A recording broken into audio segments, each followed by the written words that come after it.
Good evening, I'm Maciej Mikos and you're watching World News Tonight, live from Warsaw.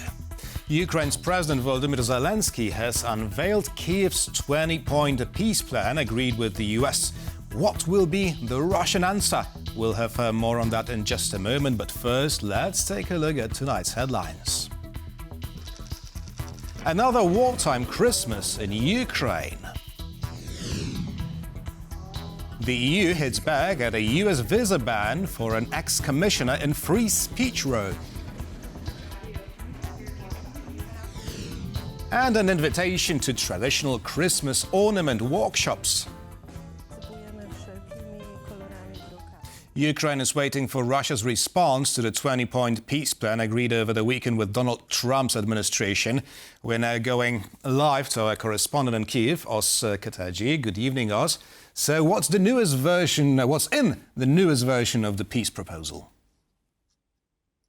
Good evening, Maciej. Well, we've seen some of the details of this plan leaked to the press over the past few weeks. But hearing it confirmed from Zelensky, we're still waiting to hear the Russian response.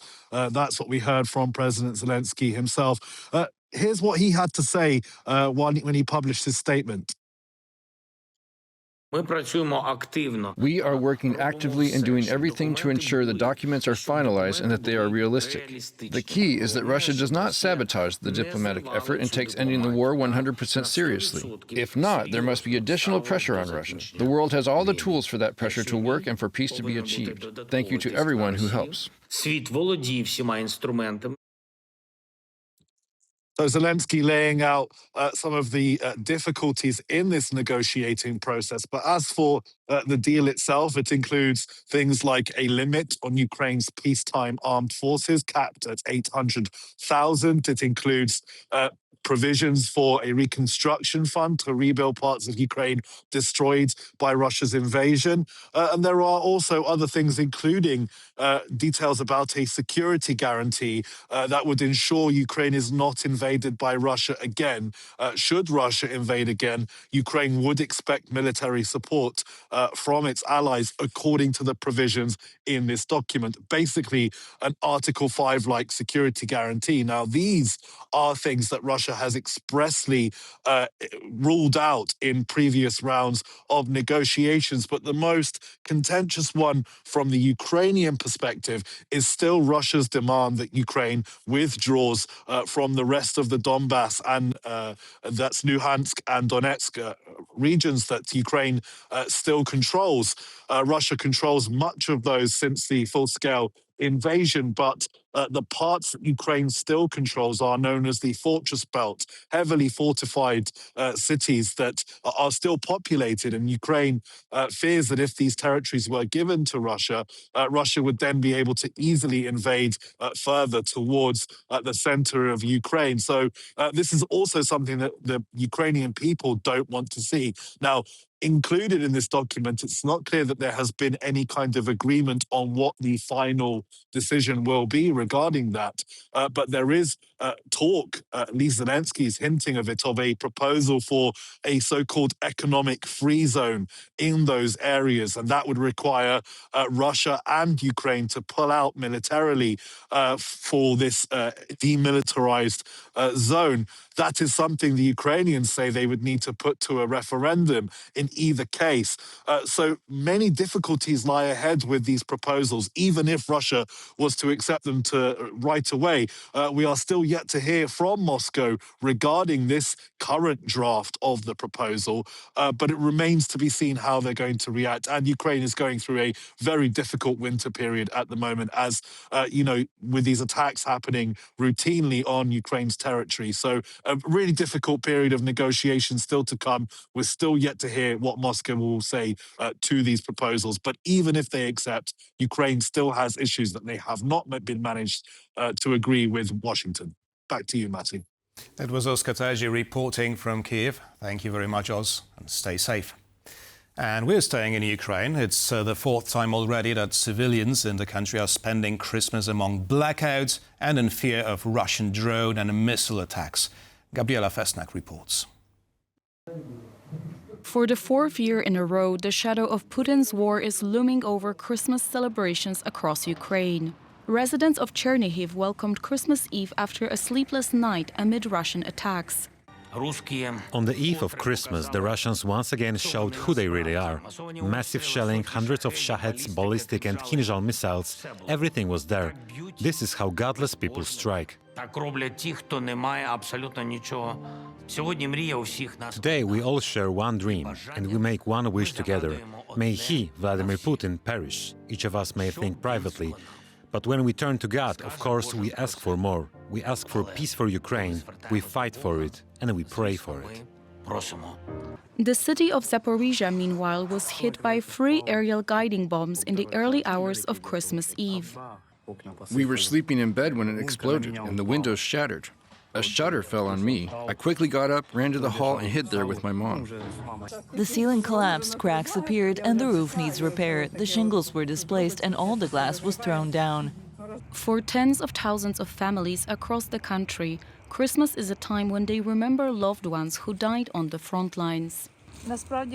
Now, when my husband is no longer with us, we always come to him. Just as people decorate their homes for Christmas, we decorate here too, because unfortunately, he has another home now.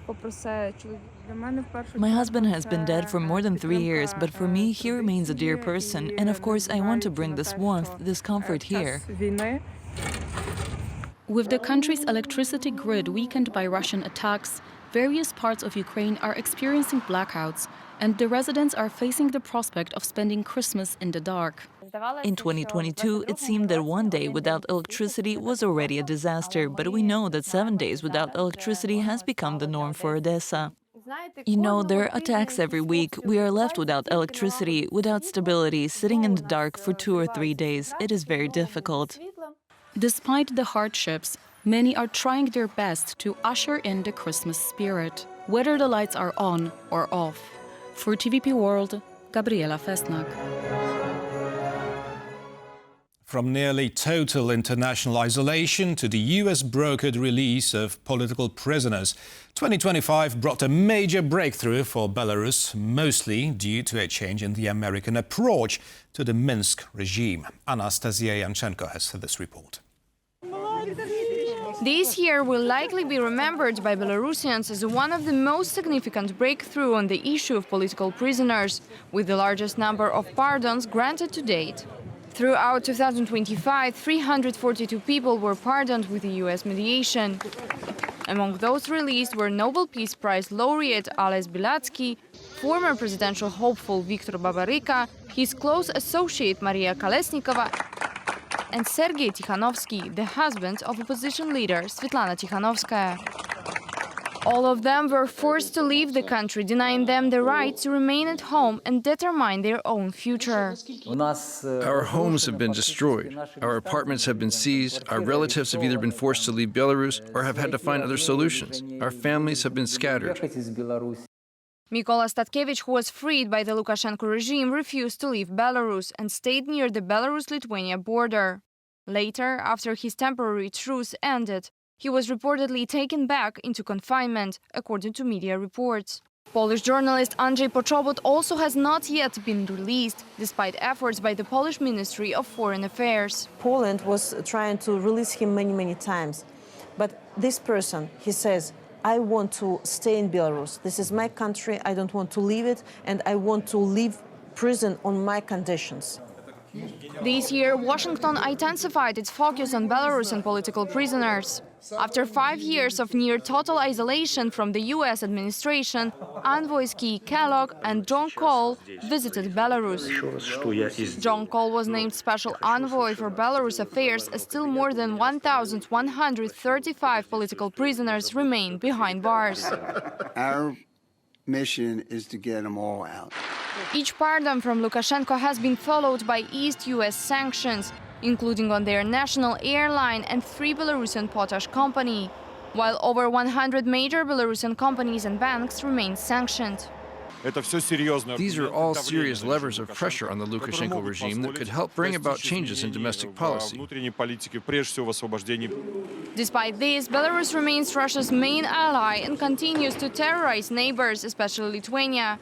600 balloons entered Lithuania airspace this year, disrupting 350 flights.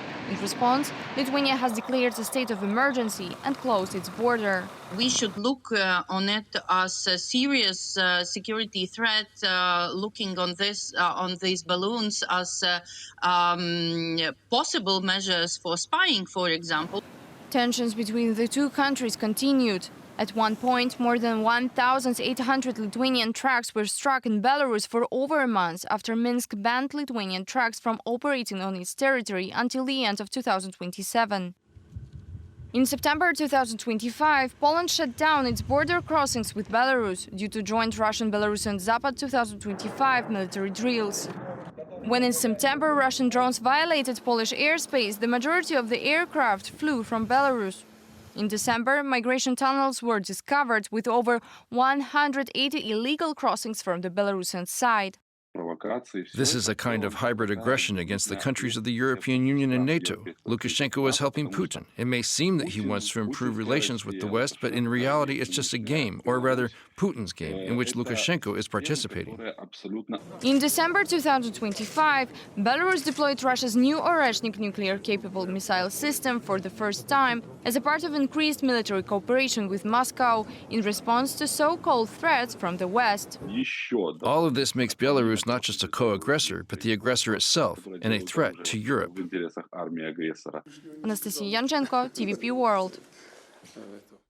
The EU has condemned the Trump administration's move to ban 5 Europeans from entering the US. The individuals have been accused by Washington of attempting to censor freedom of speech and putting unfair burdens on American big tech companies. Sonia Gatabishchan has the story. Former European Commissioner Thierry Breton and 4 other European nationals will not be spending Christmas in the United States. The Trump administration imposed a visa ban on those fighting hate speech and disinformation, accusing them of censorship, a move opposed by the European Commission, EU's top officials, German foreign minister and the French president, to name a few.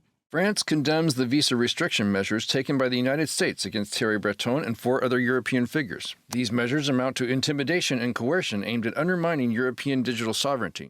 In referring to the sanctions, U.S. Undersecretary of State Sarah Rogers described Breton as a mastermind of the Digital Services Act, a European law aimed at combating hateful speech and disinformation on online platforms. 20 years ago, these kind of sanctions used to be adopted by the United States and other actors to tackle individuals linked to Al-Qaeda, to ISIS. Now we are tackling EU-based individuals, including a former commissioner, just because they played a pivotal role in regulating or supporting the regulation of the EU digital space. The U.S. sanctions follow a €120 million fine imposed by the European Commission on X for breaching its transparency obligations under the DSA, which prompted X's owner Elon Musk to call for the abolishment of the EU, with other critics suggesting the DSA curbs freedom of expression. This is not about freedom of expression. This is about the EU telling big platforms that they can't ignore hate speech, that they have to be responsible in how they moderate content. And the big companies don't want to hear that. We are talking about, in this particular case, about companies which are based in the United States. If they want to operate in the European digital market, then they will have to abide by the rules of the game, which the European Union requires them to apply. But calling this an exercise of censorship is absolutely disproportionate, and it's an act of manipulation. Earlier in December, Trump administration moved to deny visas to fact-checkers and content moderators. Among the 5 most recently sanctioned individuals are also 2 British anti-hate social media campaigners. The UK government acknowledged every country's right to set its own visa rules, but added that it supports the laws and institutions which keep the internet free from the most harmful content. For TVP World, I'm Sonia Gatabishchan. Animal rights were on everyone's lips in Poland throughout the final months of 2025. President Karol Nawrocki approved a bill which delegalizes fur farming, but vetoed one banning the practice of keeping dogs chained outside. Natalia Komarov reports. The final months of 2025 in Polish politics were dominated by dogs and minks. This is because the Polish parliament has passed two long-awaited bills. First, the fur bill, the legalizing fur farming. All farms must be closed by 2033, and in turn, the farmers will receive compensation. President Karol Nawrocki signed the bill into law on December 2nd. Poland is the biggest fur producer in Europe, even though the demand isn't high in the country. The furs are mostly exported to Russia and China. Still, the industry has been shrinking year over year. The second bill passed by the Polish parliament was the so-called chain bill, banning the practice of keeping dogs on chains outdoors, as well as specifying the minimum surface area for a dog kennel. This bill was not signed by the president. Even though the intention to protect animals is righteous and noble, the bill itself was poorly drafted. Instead of solving problems, it created new ones, which could have made the situation worse for animals rather than better. The proposed kennel sizes were completely unrealistic. Nawrocki's decision sparked protests, especially from animal rights activists and dog lovers. I don't even know what to say. This is barbarity. Just the fact that we are still talking about it in 2025. I was surprised that the fur bill was signed and the chain bill wasn't. But everything became clear when fur farms thanked the president for his signature. It was simply a dying business. Our society stopped buying fur. So it's a political move that capitalized on some specific economic indicators. The chain bill proved harder because it required political courage. Polish Prime Minister Donald Tusk also made a comment. What have dogs ever done to you? The parliament later attempted to overturn Nawrocki's veto, but to no avail. 17 votes were missing to secure a 3/5 majority needed to bypass the president's decision. Meanwhile, Nawrocki proposed his own bill, limiting the provisions of the one created by the government. According to polls, the Polish public is divided in their judgment of the president's veto, nearly 40% both for and against. This does not necessarily have a bearing on just how much Poles love animals. 49% of Polish households include a dog and 40% a cat. Nearly 10% of Poles declare to be vegetarian or vegan, and Warsaw regularly shows up on lists of most vegan-friendly cities worldwide. I can compare Poland to the west of Europe, and we have big heart for animals. We are not doing, for instance, euthanasia so easily, so we always try to make the life of the animals as long as possible. And yet the practice of keeping dogs chained outside remains alive in some parts of the country. We are joined by a leading canine expert. Madam, how does it make you feel that it's still legal to keep you tied on a chain? Yes, I agree, there are no words. Well, maybe we should have interviewed Buba exactly at midnight, Christmas Eve. According to Polish folk tales, that is the one moment in the year when animals speak like humans. If animals could speak. I'm still hoping that they're gonna speak on midnight. What do you think they'd say, in general, like Polish animals? In general, they would want to. That's the saddest part, because as I know, dogs are the only creatures that are able to love a person more than themselves.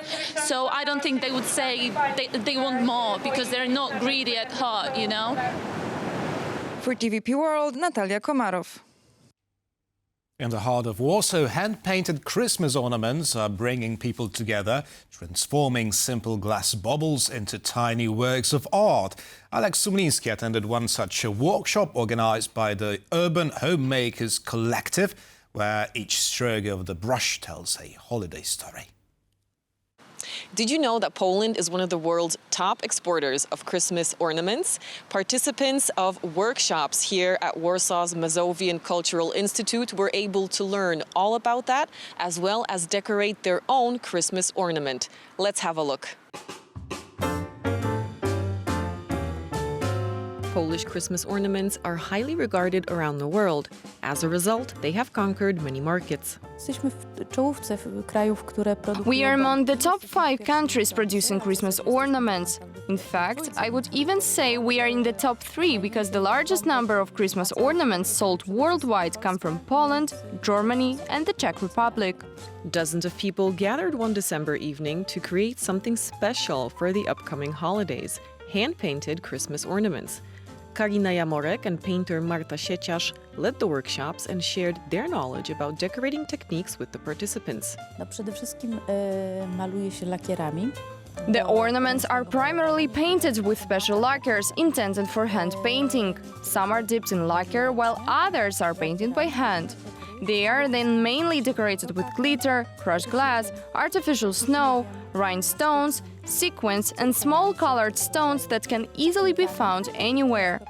The great thing is that these workshops are also for beginners. A Christmas ornament is something that always looks beautiful. We have a method at Fabryka Bombek. If something doesn't quite work out, we cover the entire ornament in glue and sprinkle it with various colors of glitter. It always ends up looking great. And the workshops are more than just crafting events. There is space for relaxation and creativity before the holidays. All kinds of hands-on crafts, including ornament-making workshops, allow you to unwind and find inner calm. I think it's a wonderful way to relax a little and mentally prepare yourself for a break. Such ornaments are more than just decorations. They tell a story that begins here at the workbench and continues into the homes and onto the Christmas trees of Warsaw residents.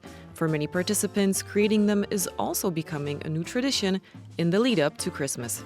So if you would like to decorate your own Christmas ornament here in Warsaw, make sure to check out the Mazovian Institute of Culture, but next year, so that means Christmas 2026. For TVP World from Warsaw, Alex Semlinski.